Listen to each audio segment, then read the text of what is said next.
Good morning. നമ്മളിന്ന് accounting for മാനേജ്മെൻറ്റിൻ്റെ first ചാപ്റ്ററിൻ്റെ last സെഷനിലേക്ക് കിടക്കുകയാണ്. ഇന്ന് വളരെ ചെറിയൊരു ടോപ്പിക്കാണ് ഞാൻ എടുക്കുന്നത്, പക്ഷേ അത് ഇത്തിരി വാസ്റ്റാണ്, അതുകൊണ്ടാണ് ഞാനത് ഇന്നത്തേക്ക് മാറ്റി വെച്ചത്. നമ്മളിന്ന് എടുക്കാൻ പോകുന്ന topic recent trends in management accounting. ഞാൻ പറഞ്ഞു മാനേജ്മെൻറ്റ് അക്കൗണ്ടിങ് ഏതാണ്ട് 90s 20s എമർജ് ചെയ്ത ഒരു കോൺസെപ്റ്റാണ്. എന്നാലും ഡേ ബൈ ഡേ അതിൽ ഓരോ മോഡിഫിക്കേഷൻസും റിനോവേഷൻസും ഒക്കെ വന്നുകൊണ്ടിരിക്കുന്നുണ്ട്.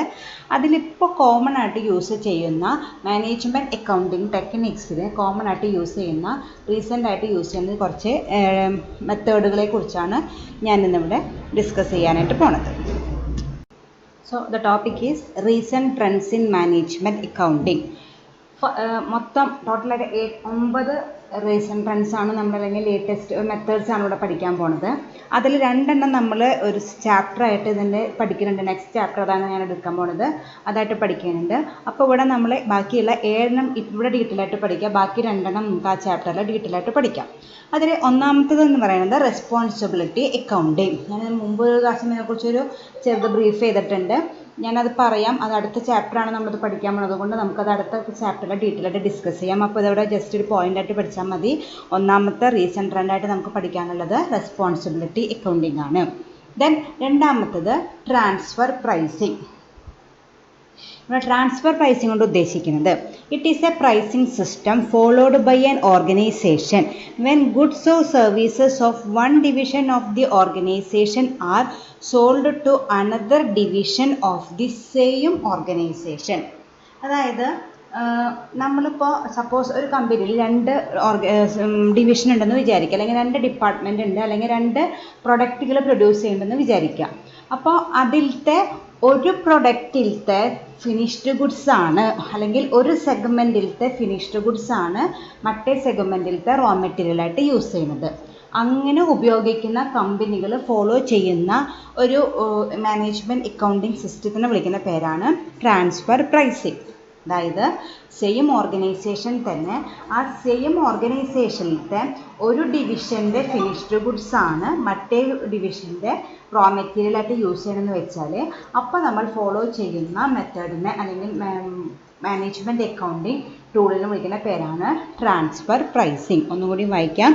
It is the pricing system followed by an organisation when goods or services of one division of the organisation are sold to another division of the same organisation. നമ്മുടെ company വിട്ട് പോണില്ല, ഒരു ഡിവിഷനിൽ നിന്ന് മറ്റൊരു ഡിവിഷന്, ഒരു ഡിവിഷൻ്റെ ഫിനിഷ്ഡ് ഗുഡ്സ് ആണ് മറ്റേ ഡിവിഷൻ്റെ റോ മെറ്റീരിയലായിട്ട് യൂസ് ചെയ്യുന്നത്. അങ്ങനെയാണ് നമ്മൾ ചെയ്യണമെന്ന് വെച്ചാൽ, അപ്പോൾ നമ്മൾ ഫോളോ ചെയ്യുന്ന ഒരു മാനേജ്മെൻറ്റ് അക്കൗണ്ടിങ് ടൂളാണ് transfer pricing. It may be based on, അതിൽ ഈ ട്രാൻസ്ഫർ പ്രൈസിങ് 3 തരത്തിലുള്ള പ്രൈസുകൾ വരുന്നുണ്ട്. ഒന്ന് market price, second one cost price, third one negotiated price. Market price എന്ന് പറയുകയാണെങ്കിൽ, അതായത് ഇപ്പോൾ ഞാൻ നേരത്തെ പറഞ്ഞു, സപ്പോസ് എയും ബി എന്ന് പറഞ്ഞ 2 ഡിവിഷനാണെന്ന് വിചാരിക്കാം. എയുടെ ഫിനിഷ്ഡ് ഗുഡ്സ് ആണ് ബിയിലെ റോ മെറ്റീരിയലായിട്ട് യൂസ് ചെയ്യുന്നത്. അപ്പോൾ അവർക്ക് ഈ പറഞ്ഞ 3 ഏതാണോ കുറവ് അത് നമുക്ക് ഫോളോ ചെയ്യാം. വെറുതെ കൊടുക്കണ്ട കേട്ടോ. നമ്മൾ ഒരു കമ്പനിയാണെന്ന് വിചാരിച്ചിട്ട് ഒരു ഡിവിഷനിൽ നിന്നും മറ്റൊരു ഡിവിഷനിലേക്ക് ഫ്രീ ഓഫ് കോസ്റ്റ് കൊടുക്കണ്ട. കാരണം ഒരു ഡിവിഷന് ഇപ്പോൾ എ ആണ്, എയുടെ ഫിനിഷ്ഡ് ഗുഡ്സും ബിയുടെ റോ മെറ്റീരിയലാണെന്ന് വിചാരിക്കാം. അപ്പോൾ എയുടെ ഫിനിഷ്ഡ് ഗുഡ്സ് വിറ്റാലാണ് അവർക്ക് ഇൻകം ഉണ്ടാവുള്ളൂ. അതുപോലെ ബിക്ക് ഇത് അടിച്ചിട്ട് എക്സ്പെൻസ് കാണിക്കും വേണം. അപ്പോൾ ഫ്രീ ഓഫ് കോസ്റ്റിലല്ല, പക്ഷെ ഇങ്ങനെ ട്രാൻസ്ഫർ ചെയ്യണം. അങ്ങനെ ട്രാൻസ്ഫർ ചെയ്യുന്ന സമയത്ത് ഇവർക്ക് 3 പ്രൈസുകൾ കൺസിഡർ ചെയ്യാം. ഈ 3 പ്രൈസിൽ ഏതാണോ കുറവ് അതാണ് അവർ ഫോളോ ചെയ്യുക. ഒന്നാമത്തെ പ്രൈസ് എന്ന് പറയുകയാണെങ്കിൽ മാർക്കറ്റ് പ്രൈസ്. ഇപ്പോൾ മാർക്കറ്റിൽ ഈ ഫിനിഷ്ഡ് ഗുഡ്സിന് എത്രയാണ് പ്രൈസ് എന്ന് നോക്കാം. അതാണ് വിളിക്കുന്ന പേരാണ്. നമ്മളെ പോലെ വേറെ ആൾക്കാരും പ്രൊഡ്യൂസ് ചെയ്യുന്നുണ്ടാവും. അവർ മാർക്കറ്റിൽ എത്ര രൂപയ്ക്കാണ് ഈ പ്രൊഡക്റ്റ് എത്തിക്കണമെന്ന് നോക്കാം, അതൊരു പ്രൈസ്. രണ്ടാമത്തത് കോസ്റ്റ് പ്രൈസ്. ആ പ്രൊഡക്റ്റ് ഉണ്ടാക്കാനായിട്ട് നമുക്ക് എത്ര കോസ്റ്റ് വന്നു പ്ലസ് ഡിസൈഡ് പ്രോഫിറ്റ്. അവർ വെറുതെക്കല്ലല്ലോ, എ ഡിവിഷൻ വെറുതെക്കല്ല ഉണ്ടാക്കണം, അവർക്ക് ഒരു സർട്ടൻ എലമെൻറ്റ് ഓഫ് പ്രോഫിറ്റുകളും അതിൽ ചാർജ് ചെയ്യും. അപ്പോൾ അതെത്രയാണെന്ന് നോക്കാം. Or third one is negotiated price. Negotiated price എന്ന് പറയുകയാണെങ്കിൽ നമ്മൾ അങ്ങോട്ടും ഇങ്ങോട്ടും ബാർഗെയിൻ ചെയ്തിട്ട് ഒരു വിലയിലെത്തുമല്ലോ, അങ്ങനെ അതിനെ വിളിക്കുന്ന പേരാണ് നെഗോഷിയേറ്റഡ് പ്രൈസ്. ഈ 3 പ്രൈസ് വേണമെങ്കിൽ ബേസ് ചെയ്യാം. ഈ 3 ഏതാണോ കുറവ് വരുന്നത് അതാണ് സാധാരണ ഓർഗനൈസേഷൻ അഡോപ്റ്റ് ചെയ്യുക. അപ്പോൾ ഇതിനതാണ് ട്രാൻസ്ഫർ പ്രൈസിംഗ് ഉദ്ദേശിക്കുന്നത്. ഇത് എപ്പോഴാണ് യൂസ് ചെയ്യുക? ഒരു ഓർഗനൈസേഷൻ്റെ വൺ ഡിവിഷൻ്റെ products are sold to another division of the same department. The method of pricing may be market price. Market price പറയുകയാണെങ്കിൽ the price at which goods are sold in the market. വേറെ ആൾക്കാർ അല്ലെങ്കിൽ നമ്മൾ തന്നെ എത്ര രൂപയ്ക്കാണ് ഇത് മാർക്കറ്റിൽ എത്തിക്കുന്നത്, അതിനെ വിളിക്കുന്ന പേരാണ് മാർക്കറ്റ് പ്രൈസ്. രണ്ടാമത്തത് കോസ്റ്റ് പ്രൈസ്. നമുക്ക് ആ പ്രൊഡക്റ്റ് ഉണ്ടാക്കാനായിട്ട് എത്ര കോസ്റ്റ് വന്നു plus A certain element of profit. Then third one is negotiated price, the price which are fixed after negotiation with divisional managers. അതായത് ഇപ്പോൾ നേരത്തെ പറഞ്ഞ എക്സാമ്പിളിൽ 2 ഡിവിഷൻ ഉണ്ടായിരുന്നു, ഡിവിഷൻ എയും ഡിവിഷൻ ബിയും. അതിലത്തെ മാനേജേഴ്സ് അങ്ങോട്ടും ഇങ്ങോട്ടും ബാർഗെയിൻ ചെയ്തിട്ട് ഒരു വില നിശ്ചയിച്ചു, അതിന് വിളിക്കുന്ന പേരാണ് നെഗോഷിയേറ്റഡ് പ്രൈസ്. ഈ 3 പ്രൈസിലും ഏതാണോ കുറവ് അതാണ് ഇവർ അഡോപ്റ്റ് ചെയ്യുന്നത്. ഓക്കെ, അതാണ് മെയിൻ ഒരു ഇമ്പോർട്ടൻറ്റ് റീസൺ ട്രെൻഡായിട്ട് യൂസ് ചെയ്യുന്നത് transfer price. Then third method is അല്ലെങ്കിൽ third trend is zero based budgeting.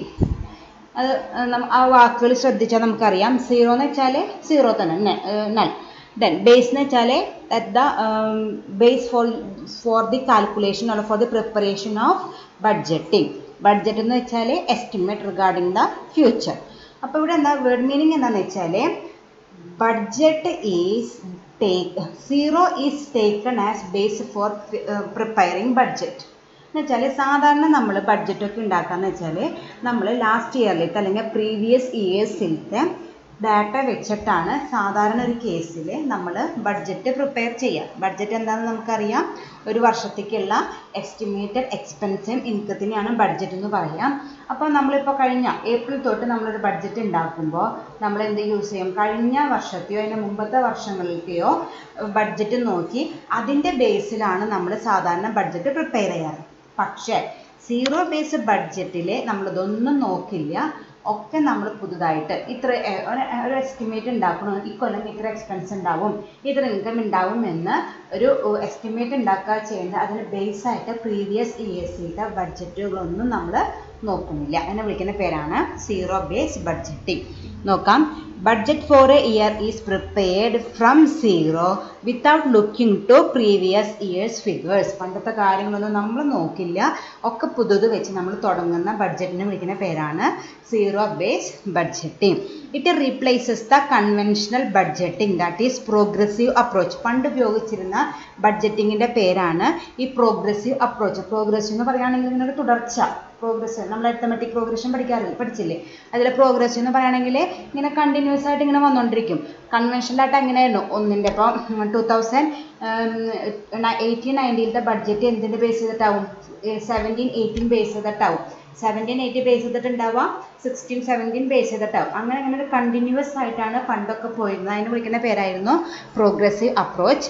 അപ്പോൾ it replaces the conventional budgeting, that is progressive approach, in which budgets are prepared by using previous years figures. അവിടെയൊക്കെ നമ്മൾ പണ്ടത്തെ figures use ചെയ്തിട്ടാണ് calculation അല്ലെങ്കിൽ budget prepare ചെയ്തിരുന്നത്. പക്ഷേ zero base ബഡ്ജറ്റിൽ അങ്ങനെയൊന്നുമില്ല. നമ്മൾ പണ്ടത്തേനെ കുറിച്ച് ഒരു ഡാറ്റയും നമ്മൾ എടുക്കണില്ല, എല്ലാം സീറോ വെച്ച് എല്ലാം പുതുതായിട്ട് തുടങ്ങുന്ന ആ ബഡ്ജറ്റിനെ വിളിക്കുന്ന പേരാണ് സീറോ ബേസ് ബഡ്ജറ്റിംഗ്. അതിൽ കുറച്ച് സ്റ്റെപ്സ് വരുന്നുണ്ട്, 4 സ്റ്റെപ്പാണ് വരുന്നത്. They are: first one means identifying the activities for which resources are required. അതായത് നമ്മുടെ കമ്പനിയിൽ എവിടേക്കൊക്കെയാണ് നമുക്ക് ഫണ്ടിൻ്റെ ആവശ്യം എന്ന് ആദ്യം കണ്ടെത്തണം. അതാണ് ഒന്നാമത്തെ step, identifying the activities for which resources are required. അതിന് വിളിക്കുന്ന പേരാണ് ഡിസിഷൻ പാക്കേജസ്. നമ്മൾ ഡിസിഷൻ പാക്കേജസിനെ കണ്ടുപിടിക്കണം.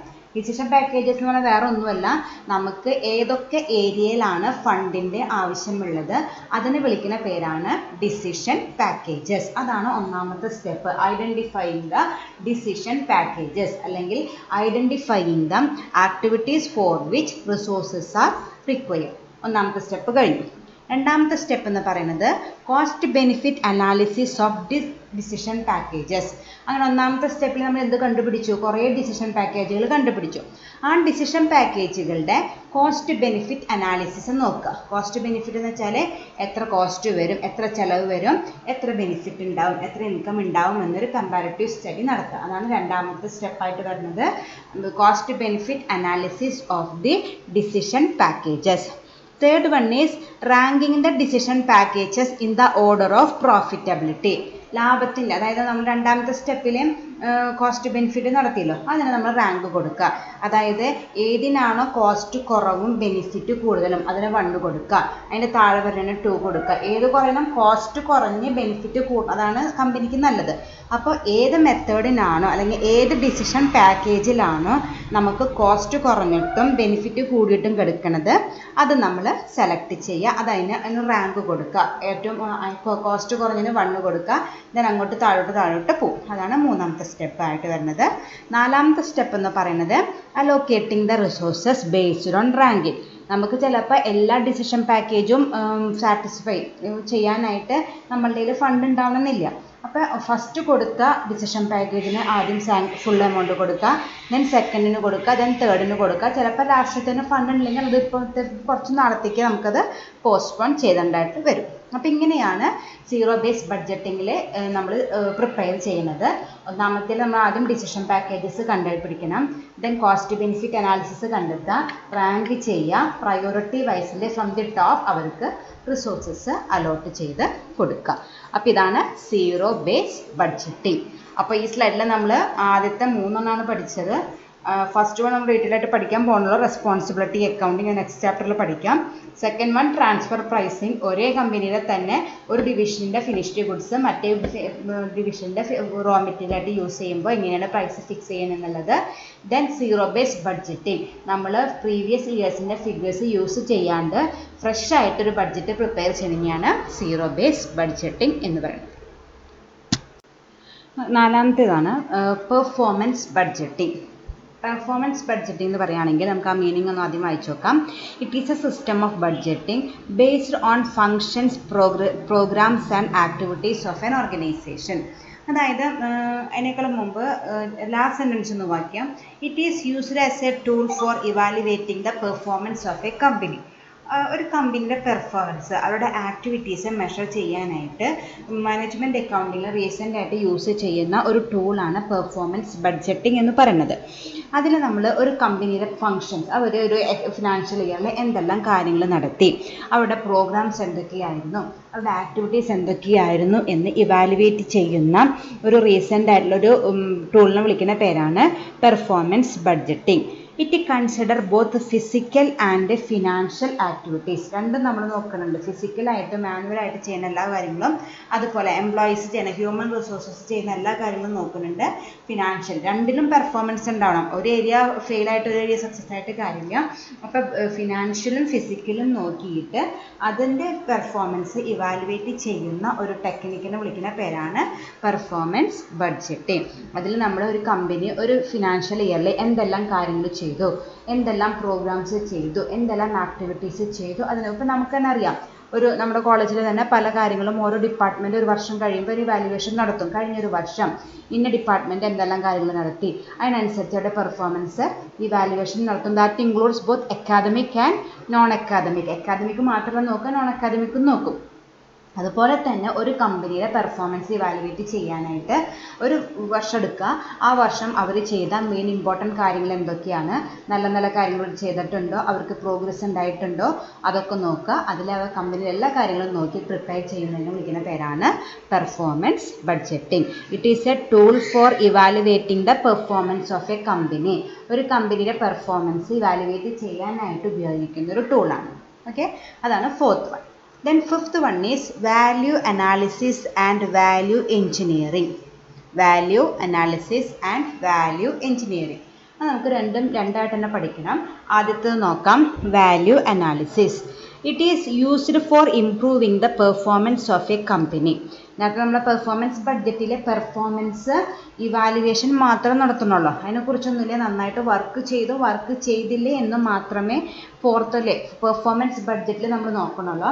പക്ഷേ വാല്യൂ അനാലിസിസ് പറയുകയാണെങ്കിൽ നമുക്കിപ്പോൾ പെർഫോമൻസിൽ എന്തെങ്കിലും പിന്നോട്ടുണ്ടെങ്കിൽ അത് നമ്മൾ ഇംപ്രൂവ് ചെയ്യാനായിട്ട് ഉപയോഗിക്കുന്ന ഒരു ടൂളാണ് വാല്യൂ അനാലിസിസ് എന്ന് പറയുന്നത്. It is a tool which is used for the improvement of the performance of a company. നമ്മുടെ കമ്പനിയുടെ പെർഫോമൻസ് ഇംപ്രൂവ് ചെയ്യാനായിട്ട് ഉപയോഗിക്കുന്ന ഒരു ടൂളാണ്. It eliminates unnecessary cost without damaging the quality. Thereby, the value attached to the product can be increased. അതായത് നമ്മൾ എങ്ങനെയാണ് performance improve ചെയ്യുന്നത്? It eliminate unnecessary cost. നമുക്ക് ആവശ്യമില്ലാണ്ട് കുറേ ചിലവുകൾ വരുന്നുണ്ടോ, ആ അനാവശ്യ ചിലവുകളൊക്കെ ഒഴിവാക്കി without damaging the quality of the product. നമ്മളപ്പോൾ അങ്ങനെ കോസ്റ്റ് കുറയ്ക്കുമ്പോൾ എന്തിന് സാക്രിഫൈസ് ചെയ്യുന്ന ഓർക്കില്ല, ക്വാളിറ്റി നമ്മൾ സാക്രിഫൈസ് ചെയ്യാണ്ട് നമ്മൾ എന്ത് കുറയ്ക്കുന്നു, കോസ്റ്റ് കുറയ്ക്കുന്നു. Thereby the value attached to the product can be increase. ഇങ്ങനെ ചെയ്തിട്ട് ക്വാളിറ്റി കുറയ്ക്കാണ്ട് കോസ്റ്റ് കുറച്ചിട്ട് ഒരു പ്രൊഡക്റ്റിൻ്റെ വാല്യൂ എന്താണെന്നല്ലേ, പ്രൊഡക്റ്റ് വാല്യൂ നിങ്ങൾക്ക് അറിയാമെന്ന് തോന്നുന്നു. ആ പ്രൊഡക്റ്റ് കൺസ്യൂം ചെയ്യുമ്പോൾ അല്ലെങ്കിൽ ആ പ്രൊഡക്റ്റിൻ്റെ യൂസ്ഫുൾനെസ് അതിന് വിളിക്കുന്ന പേരാണ് വാല്യൂ. അങ്ങനെ നമ്മൾ കോസ്റ്റ് കുറച്ച് ക്വാളിറ്റി കുറയ്ക്കാണ്ട് ആ പ്രൊഡക്റ്റിൻ്റെ വാല്യൂ കൂട്ടാനായിട്ട് ഇത് ഹെൽപ്പ് ചെയ്യുന്നുണ്ട്. Then it is a technique of improving productivity. ഇതൊരു പ്രൊഡക്ടിവിറ്റി കൂട്ടാനുള്ളൊരു ടെക്നിക്കായിട്ട് നമുക്കിതിനെ ഉപയോഗിക്കാം. അതാണ് ഒന്നാമത്തത്, വാല്യൂ അനാലിസിസ്. ഒന്നുകൂടി ഞാൻ പറയാം. It is a tool which is used for the improving the performance of a company. എങ്ങനെയാണ് ഇവർ പെർഫോമൻസ് ഇംപ്രൂവ് ചെയ്യുന്നത്? By eliminating unnecessary cost, but there is no sacrifice about the quality of the product. Quality നമ്മൾ sacrifice ചെയ്യുന്നില്ല. അപ്പോൾ eliminate cost without sacrificing quality, thereby increasing the value of a product. നമ്മളങ്ങനെ നമ്മുടെ കമ്പനിയുടെ പ്രൊഡക്റ്റിൻ്റെ value improve ചെയ്യുന്നു അല്ലെങ്കിൽ increase ചെയ്യുന്നു. It is a tool four increasing the productivity of the company. അതിന് വിളിക്കുന്ന പേരാണ് വാല്യൂ അനാലിസിസ്. അതിൽ തന്നെ വേറൊരു ടേമും കൂടിയുണ്ട്, വാല്യൂ എഞ്ചിനീയറിംഗ്. ഇവിടെ എന്ന് പറയുകയാണെങ്കിൽ വാല്യൂ എഞ്ചിനീയറിംഗ് ഉദ്ദേശിക്കുന്നത് it is used to explore innovations in the area of production to reduce cost. അതായത് ഇവിടെയും നമ്മുടെ ഉദ്ദേശം എന്തുതന്നെയാണ്, കോസ്റ്റ് കുറയ്ക്കൽ തന്നെയാണ്. എങ്ങനെ പുതിയ ഇന്നോവേഷൻസ് എന്തൊക്കെയാണ് വന്നത് അത് നമ്മൾ യൂസ് ചെയ്ത് പുതിയ ടെക്നോളജികൾ യൂസ് ചെയ്ത് നമ്മുടെ കമ്പനിയുടെ കോസ്റ്റ് കുറയ്ക്കുന്ന ആ മെത്തേഡിനെ വിളിക്കുന്ന പേരാണ് value engineering. It is used to explore innovations in the area of production to reduce cost. നമുക്ക് നമ്മുടെ കമ്പനിയുടെ കോസ്റ്റ് കുറയ്ക്കണം. എങ്ങനെ? പുതിയ ടെക്നോളജീസും ഇന്നോവേഷൻസ് ഒക്കെ യൂസ് ചെയ്ത് നമ്മുടെ കമ്പനിയുടെ കോസ്റ്റ് കുറയ്ക്കുന്ന ആ ടെക്നിക്കിനെ വിളിക്കുന്ന പേരാണ് value engineering. It is a technique of cost reduction. നേരത്തെ വാല്യൂ അനാലിസിസ് എന്തായിരുന്നു? It is a tool for improving productivity. കമ്പനിയുടെ പ്രൊഡക്ടിവിറ്റി കൂട്ടാനുള്ള ടൂളായിരുന്നു. പക്ഷേ വാല്യൂ എഞ്ചിനീയറിംഗ് എന്ന് പറയുകയാണെങ്കിൽ it is a tool for reducing cost. നമ്മൾ കോസ്റ്റ് റിഡക്ഷനുള്ളൊരു ടൂളായിട്ട് നമുക്ക് യൂസ് ചെയ്യാം. അപ്പോൾ അതാണ് അഞ്ചാമത്തത്, value analysis and value engineering. രണ്ടും സെപ്പറേറ്റ് ആയിട്ട് പഠിച്ചു വയ്ക്കാം. And sixth one is target costing. നമ്മൾ ആ വാക്ക് കേട്ടിട്ടുണ്ടാവും, ടാർഗറ്റ് ഫിക്സ് ചെയ്യാന്ന്. അത് തന്നെ ടാർഗറ്റ് എന്ന് വെച്ചാൽ ഒരു സ്റ്റാൻഡേർഡ് അല്ലെങ്കിൽ നമുക്ക് ഈ മാസം ഇത്ര അച്ചീവ് ചെയ്യണം എന്നതിനെ ടാർഗറ്റ് ഫിക്സ് ചെയ്യാമെന്ന് പറയാം. അതുതന്നെയാണ് ഇവിടെ ഉദ്ദേശിക്കുന്നത്. അതിൻ്റെ മീനിങ് ഒന്ന് നോക്കാം. Target costing is a system under which a company plans in advance for the price, product cost and margins that it want to achieve for a new product. അതായത് നമ്മൾ ഒരു പ്രൊഡക്റ്റ് ഉണ്ടാക്കുന്നേക്കാളും മുമ്പ് അല്ലെങ്കിൽ മാർക്കറ്റിലേക്ക് എത്തിക്കുന്നേക്കാളും മുമ്പ് തന്നെ 3 ഏരിയയിൽ ടാർഗറ്റ് ഫിക്സ് ചെയ്യണം. ആ 3 ഏരിയ എന്ന് പറയുന്നത്, ഒന്ന് അതിൻ്റെ പ്രൈസ്, എത്ര രൂപയ്ക്കാണ് ഞാൻ ഈ പ്രൈസ് വിൽക്കാനായിട്ട് ഉദ്ദേശിക്കുന്നത്, ആ പ്രൊഡക്റ്റ് ഉണ്ടാക്കാനായിട്ട് എനിക്ക് ഇത്ര കോസ്റ്റ് വന്നു, അങ്ങനെ ഈ പ്രൊഡക്റ്റ് ഇത്ര കോസ്റ്റിൽ ഇത്ര പ്രൈസിൽ വിറ്റാൽ എനിക്ക് ഇത്ര പ്രോഫിറ്റ് മാർജിൻ കിട്ടുമെന്ന് നമ്മൾ മുൻകൂട്ടി തീരുമാനിക്കുന്നു.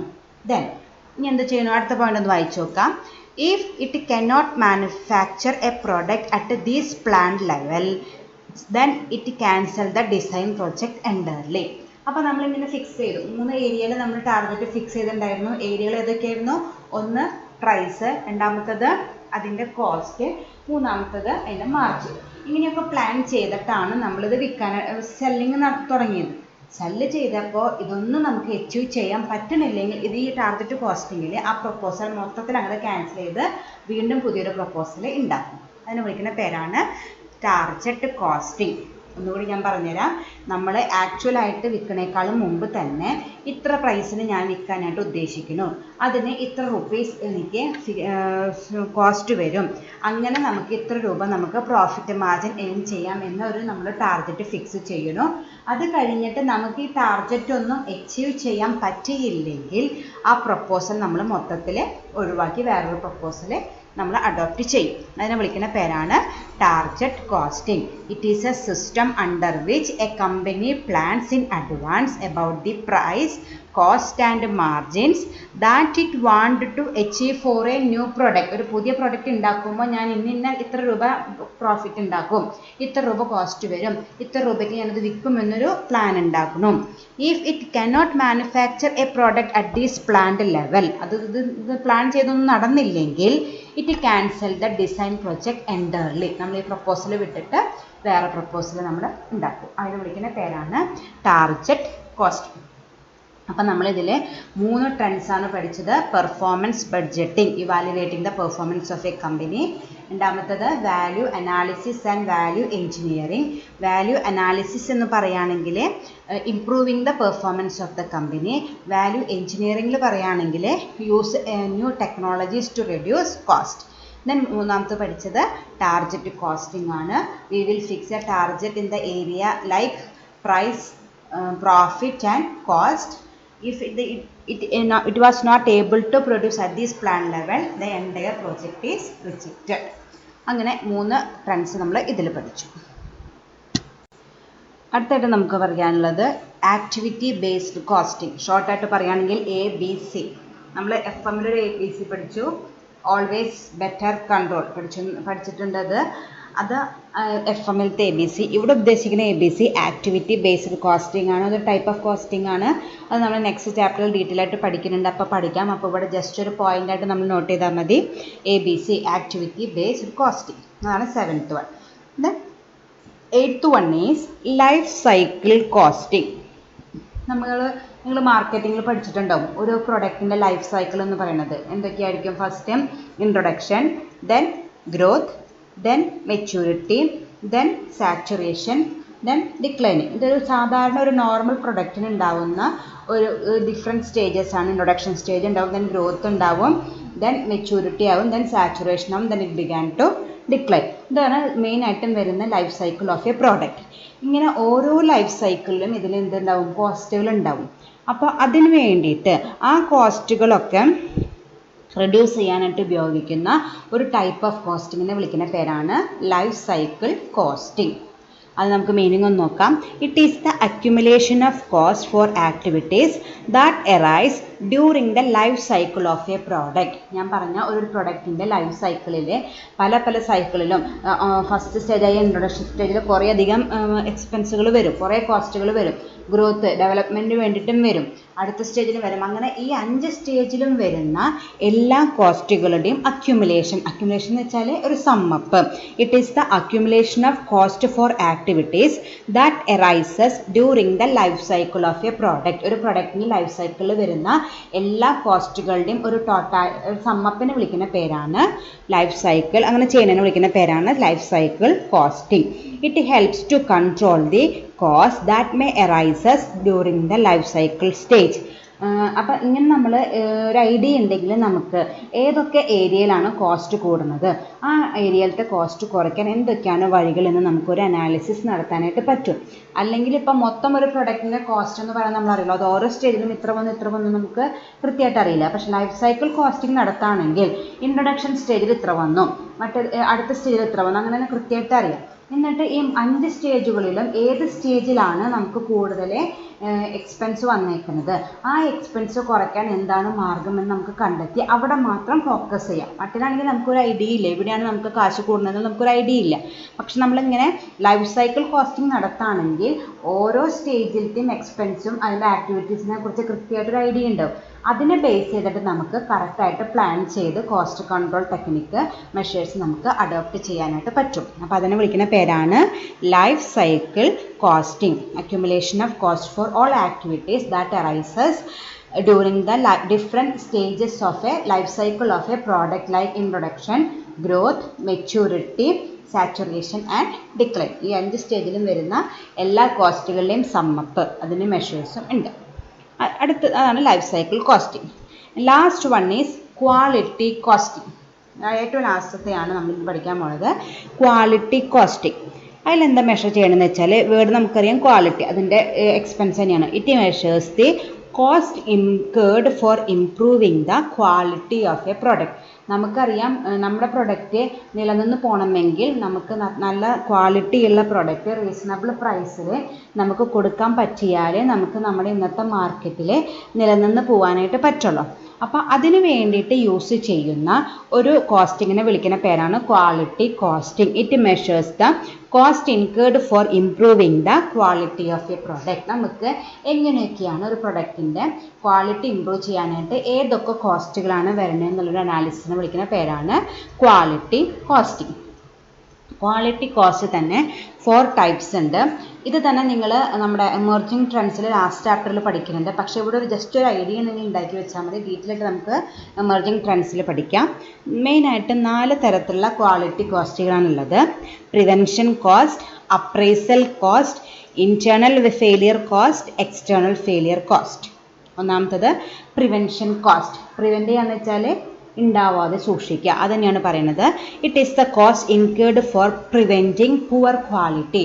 നമ്മുടെ പ്രൊഡക്റ്റിന് പുവർ ക്വാളിറ്റി ഉണ്ടാവാതെ സൂക്ഷിക്കുന്നതിന് വേണ്ടി നമുക്ക് വരുന്ന ചിലവിനെ വിളിക്കുന്ന പേരാണ് പ്രിവെൻഷൻ കോസ്റ്റ്. അതായത് എൻ്റെ പ്രൊഡക്റ്റ് പുവർ ക്വാളിറ്റി പ്രൊഡക്റ്റ് ആവാതിരിക്കാൻ ഞാൻ എന്തൊക്കെ പ്രിക്കോഷൻ എടുക്കണോ അതിന് വരുന്ന കോസ്റ്റിനെ വിളിക്കുന്ന പേരാണ് prevention cost. It is the cost incurred for preventing poor quality. എൻ്റെ പ്രൊഡക്റ്റൊക്കെ ഗുഡ് ക്വാളിറ്റി പ്രൊഡക്റ്റ് ആയിരിക്കും, പുവർ ക്വാളിറ്റി ഉണ്ടാവരുത് എന്ന് വിചാരിച്ച് നമ്മൾ എന്തെല്ലാം ചിലവാക്കുന്നുണ്ടോ അതൊക്കെ ഇതിൻ്റെ അണ്ടറിൽ വരും. അതാണ് ഫസ്റ്റ് വൺ. സെക്കൻഡ് വൺ പറയുന്നത് അപ്രൈസൽ കോസ്റ്റ്. അപ്രൈസൽ എന്ന് വെച്ചാൽ നമ്മുടെ പെർഫോമൻസ് അപ്രൈസൽ ഇവാലുവേഷൻ തന്നെ. അതുപോലെ തന്നെ ഇവിടെ എന്ന് പറഞ്ഞാൽ നമ്മൾ it is the cost incurred to identify the defective products. പ്രൊഡക്ഷനൊക്കെ കഴിഞ്ഞ് മറ്റേന്ന് വെച്ചാൽ പ്രിവെൻഷൻ കോസ്റ്റ് എന്ന് വെച്ചാൽ നമ്മൾ ഉണ്ടാക്കുന്ന സമയത്ത് തന്നെ നമ്മളതിന് മുൻകരുതലുകൾ നമ്മൾ ആ എക്സ്പെൻസ് വരുന്നുണ്ട്. എൻ്റെ പ്രൊഡക്റ്റിന് ക്വാളിറ്റി പുവർ ക്വാളിറ്റി ഉണ്ടാവരുത് എന്ന് വിചാരിച്ച് നമ്മൾ ഒരു പ്രൊഡക്റ്റ് ഉണ്ടാക്കി കഴിഞ്ഞതിന് ഉണ്ടാക്കുന്ന ആ സ്റ്റേജിൽ തന്നെ നമ്മൾ അതിനുള്ള കോസ്റ്റ് എക്സ്പെൻസ് ഇറക്കുന്നുണ്ട്. അത് പ്രിവെൻഷൻ കോസ്റ്റ്. പക്ഷെ അങ്ങനെ പ്രിവെൻഷൻ കോസ്റ്റൊക്കെ ചിലവാക്കിയിട്ടും പിന്നെ നമ്മൾ എന്ത് ചെയ്യും, അപ്രൈസൽ കോസ്റ്റ് നടത്തും. അതായത് നമ്മളൊന്ന് എല്ലാം നമ്മൾ പ്രൊഡക്ഷൻ കഴിഞ്ഞിട്ട് എല്ലാ പ്രൊഡക്റ്റും ഒന്നും കൂടി ചെക്ക് ചെയ്യും. ക്വാളിറ്റി സ്പെസിഫൈഡ് ക്വാളിറ്റി ഉള്ള പ്രൊഡക്റ്റ് തന്നെ അല്ലേ എന്നൊന്നും കൂടി ചെക്ക് ചെയ്യും. അതിന് വരുന്ന കോസ്റ്റിനെ വിളിക്കുന്ന പേരാണ് appraisal cost for the evaluation or to identify the defective product. നമ്മൾ ഉണ്ടാക്കി വെച്ചിരിക്കുന്ന പ്രൊഡക്റ്റിൽ ക്വാളിറ്റി കുറഞ്ഞ എന്തെങ്കിലും പ്രൊഡക്റ്റ് ഉണ്ടോ എന്ന് നമ്മൾ ചെക്ക് ചെയ്യുന്നതിന് ഇൻസ്പെക്ഷന് വരുന്ന ആ ചിലവിനെ വിളിക്കുന്ന പേരാണ് അപ്രൈസൽ കോസ്റ്റ്. അതാണ് രണ്ടാമത്തെ കോസ്റ്റ്. മൂന്നാമത്തെ കോസ്റ്റ് എന്ന് പറയുന്നത് ഇൻറ്റേർണൽ ഫെയിലിയർ കോസ്റ്റ്. അതായത് എന്ന് പറയുകയാണെങ്കിൽ അപ്പോൾ നമ്മൾ ആദ്യം പ്രിവെൻഷൻ കോസ്റ്റിന് കുറേ കാശ് ചിലവാക്കി, അപ്രൈസലും കുറേ കാശ് ചിലവാക്കി. എന്നാലും അതിൻ്റെ ഇടയിൽ ചിലപ്പോൾ ക്വാളിറ്റി കുറവുള്ള പ്രൊഡക്റ്റുകൾ ഉണ്ടാവും. അത് ഈ ഇൻറ്റേർണൽ ഫെയിലിയർ കോസ്റ്റ് എന്ന് പറയുകയാണെങ്കിൽ നമ്മുടെ പ്രൊഡക്റ്റ് ഫിനിഷ്ഡ് ഗുഡ്സ് നമ്മളെ കമ്പനി വിട്ട് പുറത്തു പോയിട്ടില്ല. അതിനു മുമ്പ് നമുക്കത് ഫൈൻഡ് ഔട്ട് ചെയ്യാനായിട്ട് പറ്റി ആ ഡിഫക്റ്റ്. അതിന് വന്ന് ചിലവാക്കിയ കാശിനെ വിളിക്കുന്ന പേരാണ് ഇൻറ്റേർണൽ ഫെയിലിയർ കോസ്റ്റ്. അതായത് നമ്മളെല്ലാ പണിയും കഴിഞ്ഞ് നമ്മളൊരു കൺസ്യൂമർക്ക് എടുത്തു കൊടുക്കുന്നേക്കാൾ മുമ്പ് തന്നെ നമുക്ക് ആ ഫോൾട്ട് കണ്ടെത്താൻ പറ്റി. അതിന് വന്ന ചിലവിനെ വിളിക്കുന്ന പേരാണ് ഇൻറ്റേർണൽ ഫെയിലിയർ കോസ്റ്റ്. എക്സാമ്പിൾ എന്ന് പറയുകയാണെങ്കിൽ cost for rework waste etcetera. അതായത് നമ്മൾ റീവർക്ക് ചെയ്യുക, അതായത് നമ്മൾ വീണ്ടും ഒരു പ്രൊഡക്റ്റ് ഡെവലപ്പ് ചെയ്ത് ഒന്നും കൂടി മോഡിഫിക്കേഷൻ നടത്താൻ അങ്ങനെ തന്നെ വരുന്ന ചിലവിനെ വിളിക്കുന്ന പേരാണ് internal failure cost. External failure cost എന്ന് പറയുകയാണെങ്കിൽ these are discovered after the product leave the factory. External failure എന്ന് പറയുകയാണെങ്കിൽ നമ്മുടെ പ്രൊഡക്റ്റ് ഉണ്ടാക്കി നമ്മുടെ കസ്റ്റമേഴ്സ് അത് മേടിച്ചു കൊണ്ട് പോയി കംപ്ലൈൻറ്റ് പറയണു, ഇന്ന ഡിഫക്റ്റുകളൊക്കെ ഉണ്ടായി. അപ്പോൾ നമ്മൾ എന്ത് ചെയ്യും, അത് എക്സാമ്പിൾ അവിടെ പറഞ്ഞിട്ടുണ്ട് റിപ്പയേഴ്സ്, വാറണ്ടി ക്ലെയിംസ് എക്സെട്ര. അപ്പോൾ നമുക്ക് അത് വിറ്റ് കഴിഞ്ഞതിന് ശേഷമേ നമുക്ക് ആ ഡിഫക്റ്റ് കണ്ടെത്താൻ പറ്റുകയുള്ളൂ. അപ്പോൾ അവർ തിരിച്ചു കൊണ്ടുവരും. അപ്പോൾ അത് റിപ്പയർ ചെയ്ത് കൊടുക്കണം, വാറണ്ടി ക്ലെയിംസ് ഒക്കെ കൊടുക്കേണ്ടതായിട്ട് വരും. അങ്ങനെ വരുന്ന കോസ്റ്റിനെ വിളിക്കുന്ന പേരാണ് എക്സ്റ്റേണൽ ഫെയിലിയർ കോസ്റ്റ്. അപ്പം ഇങ്ങനെ 4 തരത്തിലുള്ള ക്വാളിറ്റി കോസ്റ്റുകളുണ്ട്. ഒന്നാമത്തത് പ്രിവെൻഷൻ കോസ്റ്റ്, നമ്മുടെ പ്രൊഡക്ഷൻ സമയത്ത് തന്നെ പുവർ ക്വാളിറ്റി പ്രൊഡക്റ്റ് ഉണ്ടാവാണ്ടിരിക്കാനായിട്ട് നമ്മൾ ചിലവാക്കുന്ന എക്സ്പെൻസ്. രണ്ടാമത്തത് അപ്രൈസൽ കോസ്റ്റ്, പ്രൊഡക്ഷൻ കഴിഞ്ഞിട്ടും എന്തെങ്കിലും ഡിഫക്റ്റീവായ പ്രൊഡക്റ്റ് ഉണ്ടോ എന്ന് ഒന്നും കൂടി കണ്ടുപിടിക്കണം, അതിന് വന്ന എക്സ്പെൻസാണ് appraisal cost. Then internal failure cost, നമ്മുടെ പ്രൊഡക്റ്റ് കസ്റ്റമേഴ്സിന് വിൽക്കുന്നേക്കാളും മുമ്പ് നമുക്കത് കണ്ടെത്താൻ പറ്റി, അതിന് വന്ന എക്സ്പെൻസിന് വിളിക്കുന്ന പേരാണ് internal failure cost. External failure cost എന്ന് പറയുകയാണെങ്കിൽ നമ്മുടെ പ്രൊഡക്റ്റ് കസ്റ്റമേഴ്സിന് കൊടുത്തു, അതിനുശേഷം നമുക്ക് നമ്മുടെ പ്രൊഡക്റ്റിന് ഡിഫക്റ്റ് വന്ന് അവർ തിരിച്ചു കൊണ്ടുവന്ന് അത് നമുക്ക് റിപ്പയർ ചെയ്ത് കൊടുക്കാൻ വന്ന കോസ്റ്റാണ് എക്സ്റ്റേണൽ ഫെയിലിയർ കോസ്റ്റ്. ഈ 4 കോസ്റ്റുകളും ഒക്കെ റെഡ്യൂസ് ചെയ്യാനായിട്ട് ഉപയോഗിക്കുന്ന കോസ്റ്റിംഗ് ആണ് quality costing. It measures the cost incurred four improving the quality of a product. ഈ 4 കോസ്റ്റുകളും എത്രയൊക്കെയാണ്, അതെങ്ങനെയൊക്കെ നമുക്ക് കുറയ്ക്കാം എന്ന് നമ്മളെ ഹെൽപ്പ് ചെയ്യുന്ന ഒരു മാനേജ്മെൻറ്റ് അക്കൗണ്ടിങ് ടൂളാണ് ഈ ലാസ്റ്റ് വൺ പറയുന്നത് ക്വാളിറ്റി കോസ്റ്റിംഗ്. അങ്ങനെ ഇതൊക്കെയാണ് നമ്മുടെ recent trends in management accounting. 9 ഉണ്ട്, അതിൽ നമ്മൾ 7 ഡീറ്റെയിൽ ആയിട്ട് പഠിച്ചു, ബാക്കി 2 നമുക്ക് അടുത്ത ചാപ്റ്ററിൽ പഠിക്കാം. അപ്പോൾ ഇത്രയും കാര്യങ്ങളാണ് ഇന്നത്തെ ക്ലാസ്സിൽ ഡിസ്കസ് ചെയ്തത്. എല്ലാവരും കൃത്യമായിട്ട് നോട്ട് ചെയ്ത് വയ്ക്കുക. Thank you.